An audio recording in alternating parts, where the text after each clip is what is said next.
Magearna was supposedly created 500 years ago by a brilliant Kalosian scientist, but something has always bothered me about its design. Take a closer look at Magearna. Doesn't something feel oddly familiar here? Its body has a very specific mechanism. It can fold in on itself, hiding its main body inside of its spherical patterned shell. And where have we seen this before? This is the exact same biological mechanism that is used by Alola's island guardians, the Tapus. And surprisingly enough, as I started to look further into this idea, more and more of Magearna's characteristics started to line up with Alola's ancient historical accounts. So with all of that in mind, let me show you why I think that this quote-unquote man-made Pokemon is actually the lost fifth deity, the forgotten Tapu of the Alola region.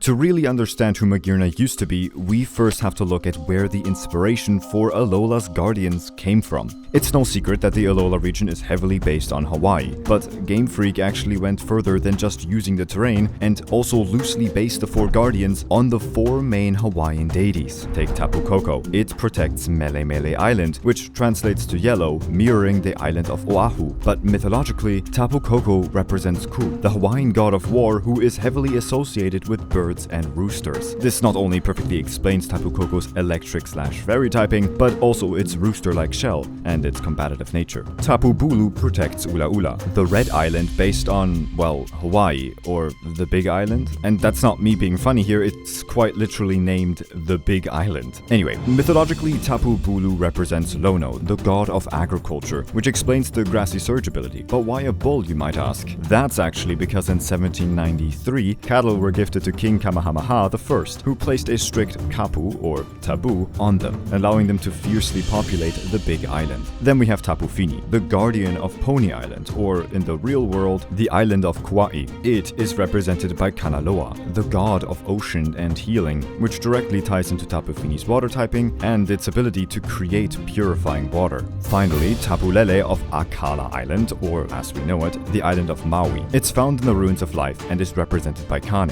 the creator god and giver of life. Its butterfly shell is even a nod to the Kamehameha butterfly, Hawaii's state insect. So all in all, Game Freak didn't just design the guardians at random, but they actually used the real-world Hawaiian pantheon as a template. Now, for those who know a bit more about Hawaiian mythology, yes, it is true that Hawaii's mythos centers mostly around the four main deities. But let me ask you this, why would Game Freak not just stick to having four islands then? Why would they also create Executor Island, the island that in the real world is known by two names, Ni'ihau, or more often said, the Forbidden Isle. Now think back on the word Tapu. Remember what I said it actually translates to? Correct, it means taboo. Thus, the Forbidden Isle having its own forbidden guardian, a Tapu guardian, isn't really stretching things at all. And do you know what else they put on this island? The sun and moon flutes. These are the instruments used to summon both Solgaleo as well as Lunala. At first it confused me why these instruments are found here, but if it's actually the place where the fifth Tapu once ruled, then it seems to have a lot more meaning, doesn't it?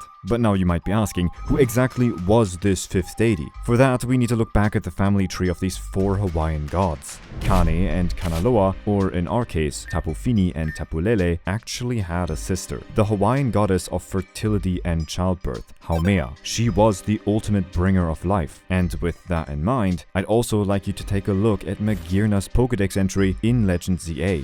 This Pokemon was built by a scientist roughly 500 years ago. The part called the Soul Heart is the actual life form. This presents us with a massive scientific anomaly. Why would someone from 500 years ago just create a soul out of nothing? And more importantly, why would they create it in the shape of a Pokeball? A tool not created until a few hundred years later. Could it be that the Kalosian scientist didn't create it out of nothing? What's if he found the dormant essence of Alola's lost goddess of life? Maybe he used the broken body of the Tapu as a template for its now mechanical form. But wait, let's think about that folding mechanism again. We know that the other Tapus can also fold into themselves, right? Tapu Koko becomes a rooster head, Tapu Bulu becomes a bull head, Tapu Fini becomes a swordfish head, and Tapu Lele becomes a butterfly emerging from its chrysalis. Each Tapu turns into an animal-like form, something that represents their abilities. But Magearna, as stated before, turns into a Pokeball. Well, no, not really. Sure, this does look like a Pokeball, however, I think that it wasn't Magearna that was modeled after one, but the Pokeball was more so modeled after Magearna, or, well, the thing that Magearna's shell represents anyway. Remember what we just established. Magearna would be represented by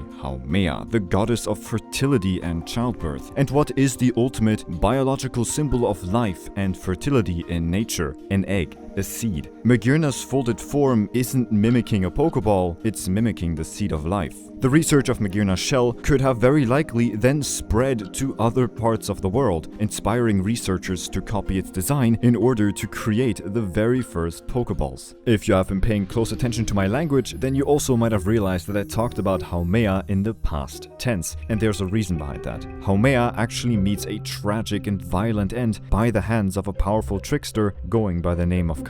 And funnily enough, in the Pokemon universe, we have a pretty closely mirrored event. Long ago, in Alola's ancient history, a massive conflict broke out. The books in the Mali library tell us that the island guardian fought a fierce and desperate battle against the beasts that devour the sun and moon, Solgaleo and Lunala. The fine details of the clash aren't directly stated, but what's clearly told to us is that the Tapus were completely outmatched. Yet strangely enough, the battle just stopped.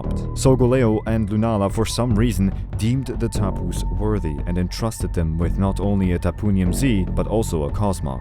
Why though? Why would these beings show up in some random world, clash with the local guardians, and then whimsically bestow an item of great power onto them as well as an offspring? Well, what's if this battle didn't actually end with the Tapus only being defeated, but with one of them actually taking a fatal blow?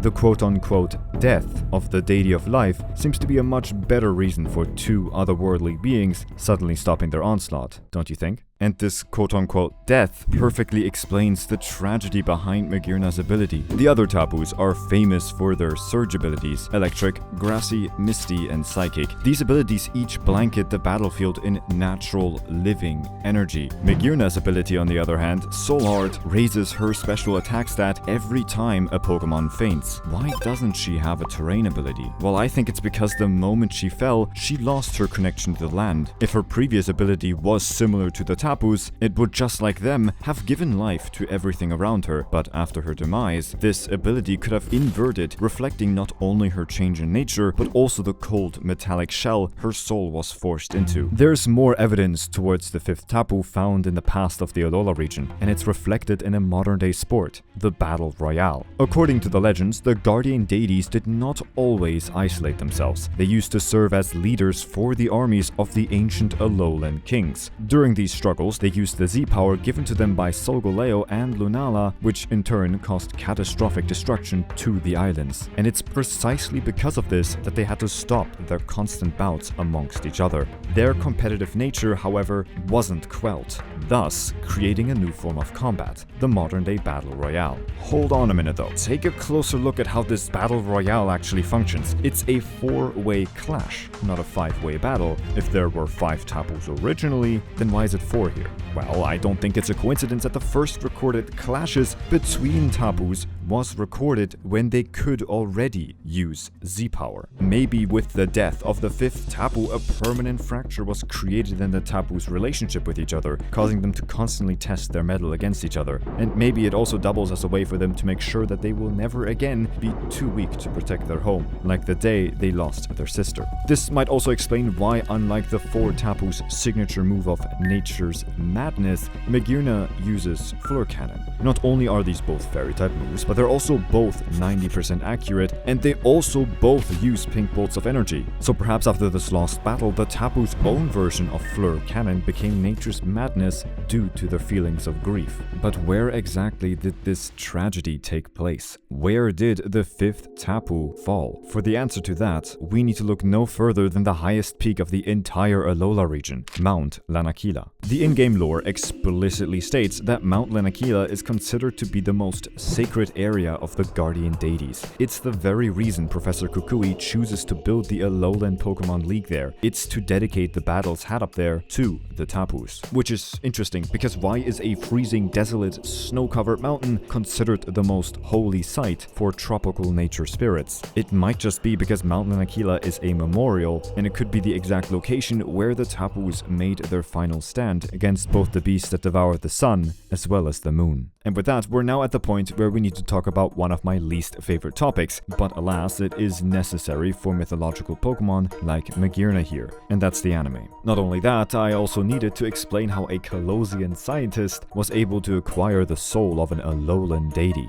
In total, there are 2 appearances, one in the movies and one in the anime series itself. The movie shows us how Nicola created Magearna as a gift for the Azoth's kingdom's royalty, specifically to the king's daughter. And while its original intent was to protect the princess, the greed of humanity once again took hold, and people began fighting over its power, causing Nicola to hide Magearna away in the Nebel Plateau, where it met with Volcanion. This section of the lore I do believe to be true. However, the events that occur in modern-day time where Ash and the gang do their usual shenanigans, well, I'm hard stuck to hold those in the same light. It's not really an uncommon way of thinking though, as the movies do have a tendency to, well, take some creative liberties with the Pokemon lore. Thankfully, we have its appearance in the Sun and Moon anime as well, and it makes a lot more sense there. Here, we learn that Mon, Lily's father, actually found Magearna inside of an antique shop. His intention was to then repair it in order to give it to Lily to play with. This didn't happen, of course, since,